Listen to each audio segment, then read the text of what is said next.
As pessoas acham que quando fala, elas se comunicam. E na verdade, a fala é só mais uma maneira de se comunicar.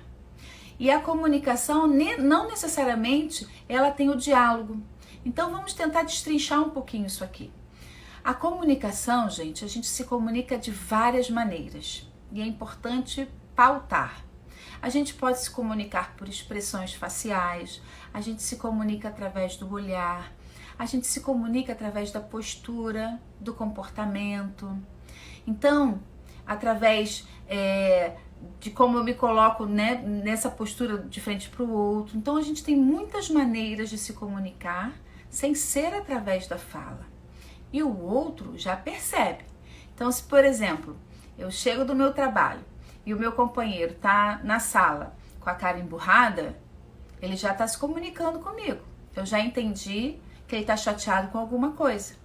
Agora, se eu chego do trabalho e meu companheiro tá feliz porque eu cheguei, né, preparou o jantar ou pediu um jantar para nós dois, eu já entendi aquela comunicação de uma outra maneira. Então, através de gestos, posturas, posicionamento, expressão facial, olhar e a fala, a gente se comunica. E a comunicação, ela precisa ser eficaz, porque todas essas junções que eu trouxe aqui de se comunicar, elas não necessariamente são eficazes. E a comunicação eficaz, ela é importante para a saúde do relacionamento. Quando a gente não consegue traduzir para o outro o que a gente está querendo de fato que ele entenda, isso traz truculência no relacionamento. E o diálogo é a possibilidade de fato olhar para uma questão. Então o diálogo é diferente de uma comunicação global. O diálogo é uma postura, o diálogo é uma possibilidade. O diálogo acontece quando ambos têm interesse que aconteça uma comunicação. E a fala sem postura é apenas uma fala, é uma fala recorrente. A fala é uma possibilidade de comunicação, mas não necessariamente comunica de forma eficaz. Então são 3 pontos importantes, necessários para a gente entender que no relacionamento nem sempre falar é se comunicar, nem sempre se comunicar é dialogar. Dialogar é postura. Postura que ambos precisam desejar que aconteça um diálogo. Quando a gente dialoga, a gente está buscando uma solução, a gente está buscando um entendimento. Então, eu acho que essa é uma base importante para a gente pensar. Um outro ponto muito importante, gente, por que as pessoas dizem, né, que é difícil se comunicar? Muitos casamentos terminam pela falta da comunicação, pela falta do diálogo. Existem diferenças na comunicação do homem e da mulher e é importante que a gente conheça isso. A mulher, ela se comunica buscando intimidade. A mulher, todas as vezes que ela quer se comunicar com o parceiro dela, com a parceira dela, né, que ela está buscando se comunicar, ela está buscando intimidade. O homem se comunica buscando informações. O homem quer informação. Mas por quê? Por que foi? Onde é que foi? O que aconteceu? O homem, ele tá, é muito do gênero masculino, ele está pautado nas informações. E a mulher está querendo criar intimidade. E quando a mulher ouve, ela ouve para compartilhar experiências. Ela está ouvindo ali o seu parceiro, né? Está ouvindo as pessoas com quem ela compartilha a vida. Ela ouve para compartilhar experiências. O masculino, o homem, ele ouve para encontrar solução. Isso são diferenças importantes do gênero feminino e do masculino, que traz muitos prejuízos para os relacionamentos. Entender isso nos amplia, porque faz com que a gente tenha uma comunicação mais eficaz.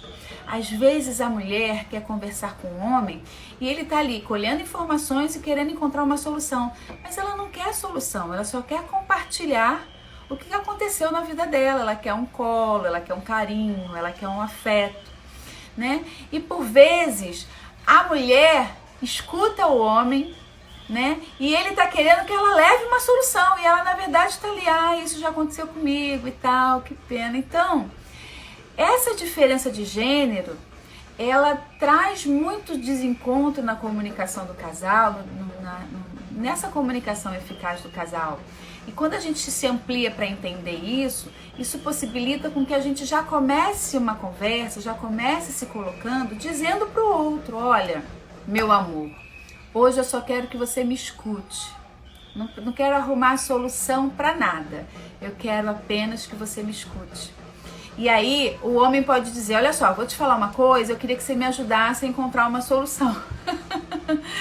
Essa fala, né, já pode ser bastante elucidativa e eficaz para que o casal consiga se relacionar numa comunicação mais confortável, mais assertiva e mais plena, que possa trazer mais saúde para o casal.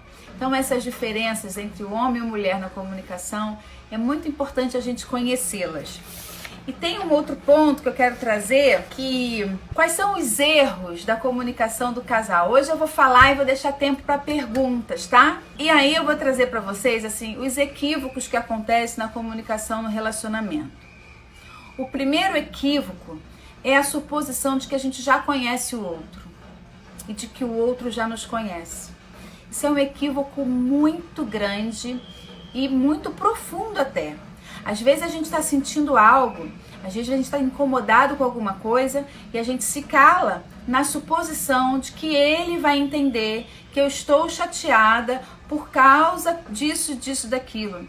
Ou então ela vai entender que aquele comportamento não foi legal. Então a gente supõe que o outro nos conheça e que a gente conhece o outro a ponto de que eu não precise dizer para ele aquilo que eu estou sentindo, ou dizer mais uma vez aquilo que está aqui me incomodando.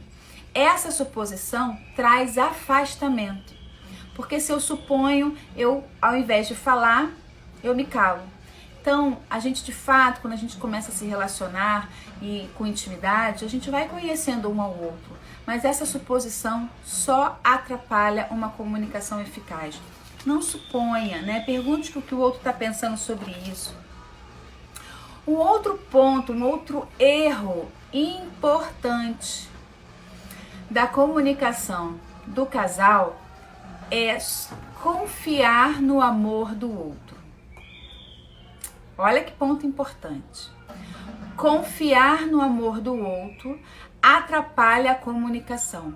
Por quê? Eu confio no amor dele, então eu não preciso ter uma comunicação assertiva. Já que eu confio que ele me ama, eu confio que ela me ama, eu não preciso de ter uma comunicação clara e assertiva. E aí eu tenho uma comunicação como passiva, ou seja, engolindo tudo que está sendo dito e não me posicionando. Ou uma comunicação agressiva, indo com 7 pedras para cima dele ou para cima dela, quando ele vem falar alguma coisa, ou quando ela vem falar alguma coisa, você antes dela terminar de falar, você diz: não sei o que, calma, deixa eu terminar de falar. Ou então quando ele vai falar com você, você já tá agressivo, então vai com todas as suas suposições na cabeça.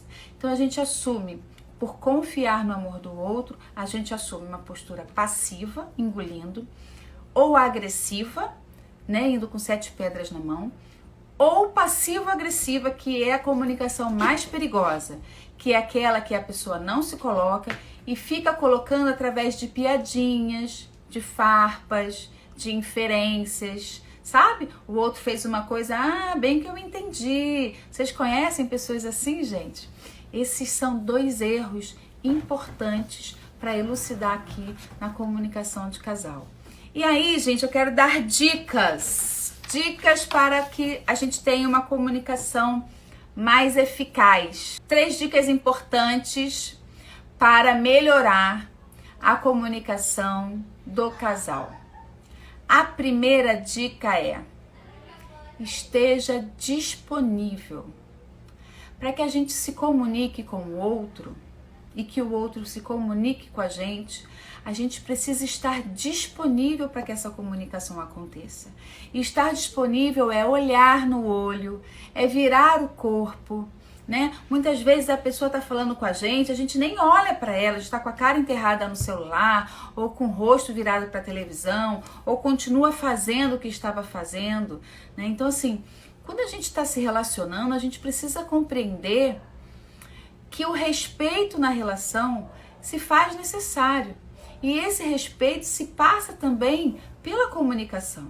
Então eu preciso estar disponível para o outro. O outro quer falar comigo, que eu olhe para esse outro, que eu esteja aberta. E estar aberta, gente, é ouvir até o final. Ouvir com calma e serenidade. Muitas vezes as pessoas, quando se colocam disponíveis, elas já se colocam disponível, entre aspas, já querendo fazer inferência na fala do outro. O outro tá falando, porque eu fico chateado com isso ou com aquilo. E aí, você, antes da pessoa terminar de falar, você já tá fazendo uma pergunta ou fazendo a sua colocação. Não, gente. Para que uma comunicação de casal seja eficaz, seja assertiva, é importante estar disponível para ouvir. E se é você quem quer falar, que você esteja disponível para falar mesmo. Se prepare para falar, pense no que você quer falar, ou quais são os pontos que você quer elucidar naquela conversa. Porque também senão você começa a falar e aí você vai trazendo histórias lá e exemplos de outros lugares que acaba atrapalhando uma comunicação. Então, esteja disponível. É a primeira dica para uma comunicação eficaz no casal. A segunda dica é empatia. Ouvir o outro, existe a necessidade de ter empatia. A dor do outro é a dor do outro. E aquela dor do outro é importante. Aquela dor do outro é dele, só ele sabe o que ele está passando. Então, quando eu tenho empatia, é me colocar no lugar daquela pessoa que está falando. Por mais que aquilo não faça sentido para mim, faz sentido para ele, faz sentido para ela. Então, se cala e tenha empatia, se coloque no lugar dele ou no lugar dela. Ouça com carinho, ouça com atenção e respeite a dor do outro. Então, isso é muito necessário para que um casamento, um relacionamento seja saudável na sua comunicação. Estar disponível, ter empatia. Difícil, né? Terceiro ponto. Então, estabelecer o tempo da conversa. Às vezes eu quero conversar com meu parceiro, vamos te dar um exemplo. Às vezes eu quero conversar com meu companheiro e aí ele não está no momento de conversar. Ele não está afim daquela conversa. Então, o terceiro ponto é respeitar o tempo. Às vezes o outro não gosta de conversar, a criação dele foi diferente, ele não é uma pessoa muito comunicativa, muito afetuosa. Cada um tem suas diferenças. Então, você pode dizer para o outro, olha, eu quero conversar sobre esse assunto e eu percebo que você não está disponível agora. Vamos conversar amanhã? Então, quando você diz para o outro e marca um tempo para que essa conversa aconteça, o outro se possibilita estar presente, o outro se possibilita estar disponível. Agora, quando a gente não estabelece esse tempo de conversa, quando a gente não diz para o outro que é importante para mim, o que acontece? Eu vou falar, o outro não está disponível naquele momento, aí eu fico chateada, puta da vida, vamos falar logo assim, e aí não falo mais, aí eu começo a falar, não vou falar mais, não me escuta mesmo. Então, se o seu parceiro tem dificuldade de conversar, diga para ele, eu preciso falar sobre isso, eu sei que agora você não está disponível, mas vamos conversar amanhã? E se ele disser não, então me diz quando você pode conversar sobre isso. E aí ele vai se preparar emocionalmente, ele vai dar conta disso. E aí o diálogo pode acontecer. Separar o tempo da conversa. E aí, gente, o quarto ponto, eu falei que ia falar 3, né? Mas eu vou trazer o quarto, que ele é mais que necessário, que é o seguinte. Quando a gente se comunicar, que a gente se comunique através daquilo que a gente sente. Esse é o ponto mais importante de uma comunicação de casal.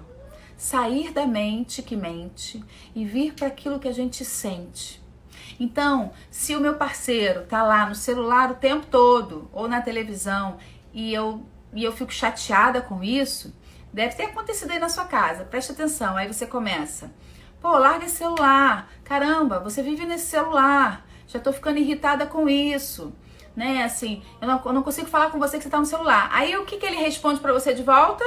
Você também fica no celular, você também fala com fulano, você também fala com Beltrano. Então, quando você compreender que a gente precisa ter uma comunicação através daquilo que a gente sente, o outro vai também trazer melhores compreensões, que é quando eu falar para ele, olha só, eu me sinto triste e insegura quando você fica no celular. Ou então, olha, eu me sinto triste porque eu me sinto colocada de lado quando você fica no celular. Então, quando eu tenho uma comunicação através do que eu sinto, eu estou mostrando para o outro aquilo que me afeta. E aí esse outro não vai entender de fato por que você se incomoda. Porque quando você não fala através do que você sente, o outro entende que você está querendo supervisionar o comportamento dele, que você está querendo mandar se ele pode ou não mexer no celular, que você está controlando o tempo dele, o que ele tem que fazer. Eu dei o exemplo do celular, gente, mas eu poderia falar diversos outros exemplos, né? Poderia falar quando você vai pro futebol todos os dias, eu sinto que você não olha para nossa família. Você podia escolher só 2 dias para ir pro futebol? É diferente de falar, pô, você vai pro futebol todo dia? Já vai de novo pro futebol? Mais uma vez pro futebol? Então, a comunicação eficiente e eficaz para um relacionamento ficar saudável e crescer, prosperar, é importante também a gente pautar aquilo que a gente vai falar a partir daquilo que a gente sente. E aí, quando o outro olha para você e percebe, poxa, ela tá se sentindo colocada de lado, ou poxa, ele tá percebendo, ele tá se sentindo enciumado porque eu não tô olhando para ele, isso traz mais conexão entre o casal, isso traz mais intimidade e o casamento, a comunicação fica mais eficaz no relacionamento.